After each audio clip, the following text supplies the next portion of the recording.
And welcome to our YouTube channel जिसका नाम है देव दिशा YTC DD। स्वागत है आपका हमारे इस यूट्यूब चैनल पे जिसका नाम है देव दिशा YTC DD।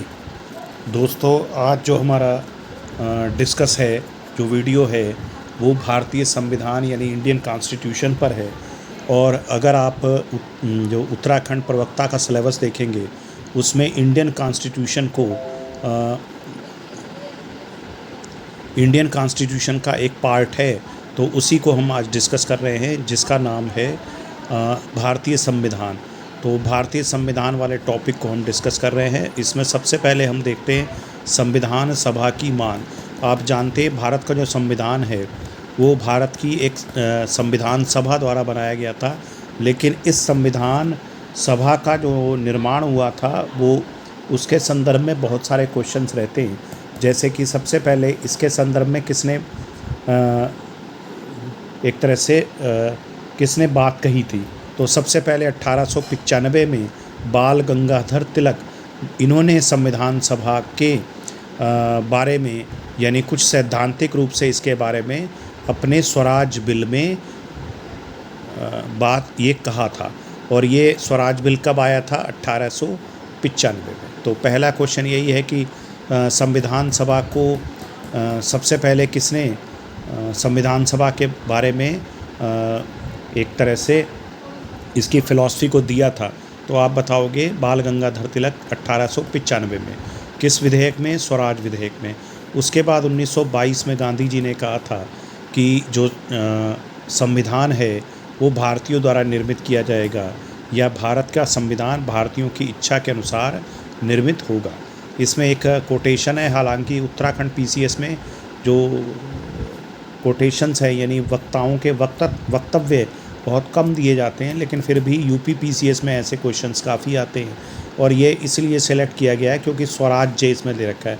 स्वराज्य से हम ज़्यादातर बाल गंगाधर तिलक के ही बारे में हम सोच पाते हैं। तो स्वराज्य ब्रिटिश पार्लियामेंट की भिक्षा नहीं होगी, यह भारत की स्वयं की घोषणा होगी। ये कथन किसका है? तो ये महात्मा गांधी का कथन है। स्वराज्य से हम लोग जनरली बाल गंगाधर तिलक के बारे में सोच लेते हैं, तो एक कन्फ्यूज़न का पॉइंट बन सकता है, इसीलिए ये क्वेश्चन दिया जा सकता है। सामान्यतः उत्तराखंड PCS में या उत्तराखंड लोक सेवा आयोग किसी भी परीक्षा में सामान्यतः इस तरह के वक्तव्यों को नहीं देता कि ये कथन किनका है। ऐसा प्रश्न कम ही पूछे जाते हैं। नेक्स्ट अगर देखेंगे तो आता है स्वराज पार्टी। स्वराज पार्टी जो थी वो मोतीलाल नेहरू और विट्ठल भाई पटेल, ये सब लोग स्वराज पार्टी के नेता हुआ करते थे। और इन्होंने ही सबसे पहले 1924 में इन्हें स्वराज पार्टी एक पार्टी के रूप में, एक दल के रूप में संविधान सभा की मांग करने वाला दल जो था सबसे पहला, या एक दल के रूप में स्वराज पार्टी जो थी वो सबसे पहली पार्टी थी। यानी भारतीय राष्ट्रीय कांग्रेस से भी पहली पार्टी स्वराज पार्टी थी, जिसने भारत के संविधान बनाने के लिए संविधान सभा की निर्माण की मांग की थी। तो ये अगला क्वेश्चन है, काफ़ी अच्छा क्वेश्चन है, आ चुका है। इसके बाद आपका नेक्स्ट आता है मनवेंद्र नाथ राय, MN रॉय, जिनको हम जनरली पढ़ते हैं किताबों में। ये MN राय एक कम्युनिस्ट थे। इनका मूल नाम, हालांकि कभी इस तरह का प्रश्न बना नहीं है लेकिन बन सकता है, नरेंद्र नाथ भट्टाचार्य इनका वास्तविक नाम था, लेकिन इनको MN राय बोलते थे। और एक व्यक्ति के रूप में संविधान सभा के गठन का विचार प्रस्तुत करने वाले ये प्रथम थे।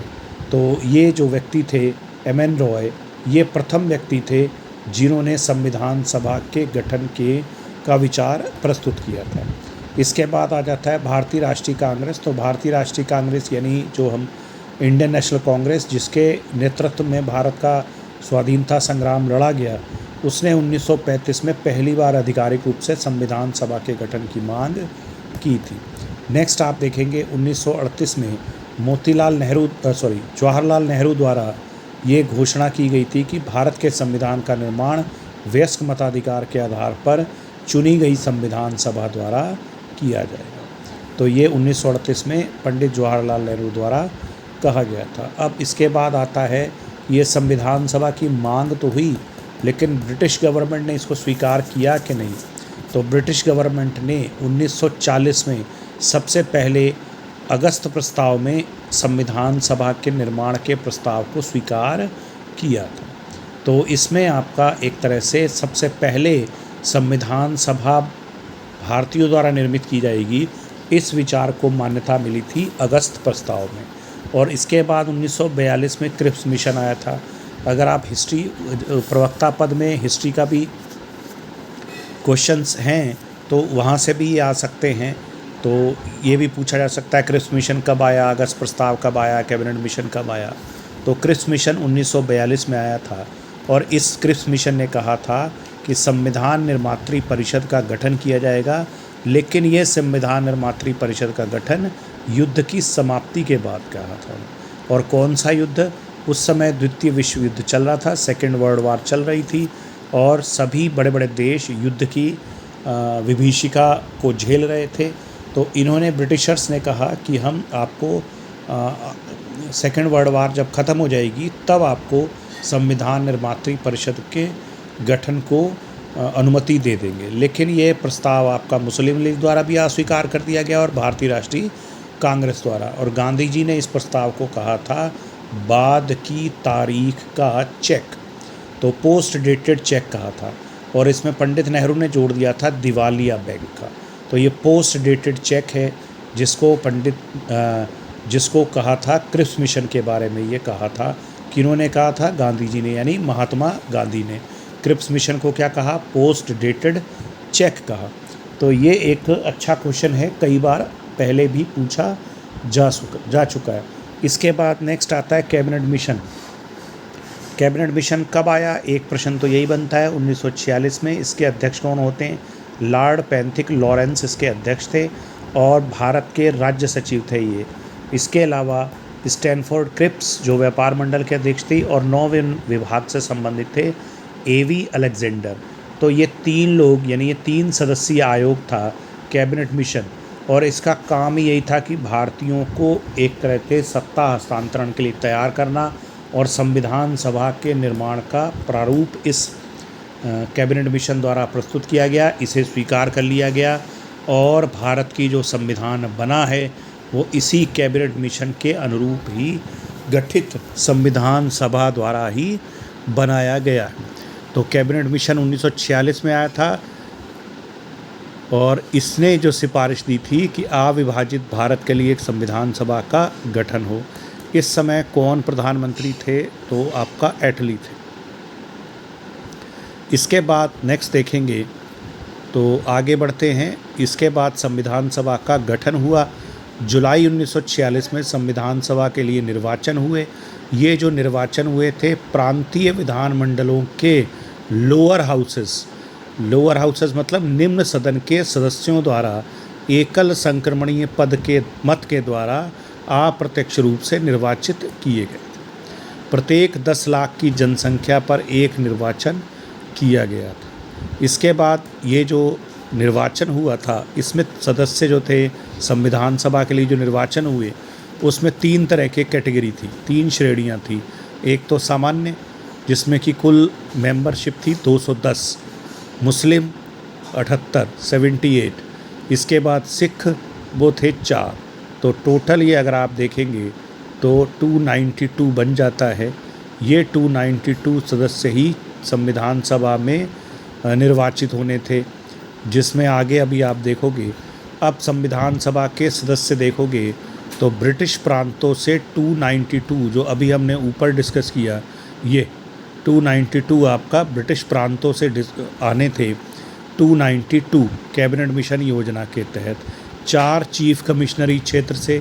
ये चीफ कमिश्नरी क्षेत्र कौन सी है? ABCD।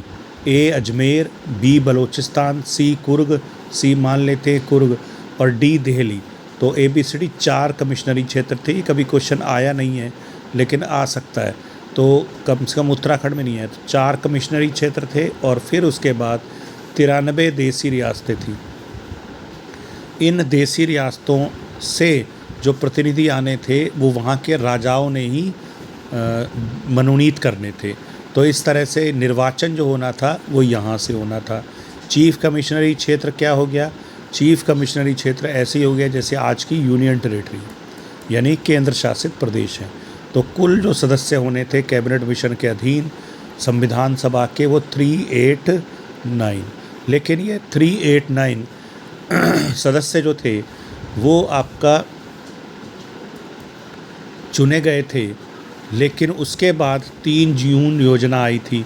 3 जून योजना जिसके वो आप कह सकते हैं माउंटबेटन योजना प्रस्तुत की थी इसके आधार पर। तो 3 जून घोषणा हुई थी कि आप ब्रिटिशर्स भारत छोड़ देंगे।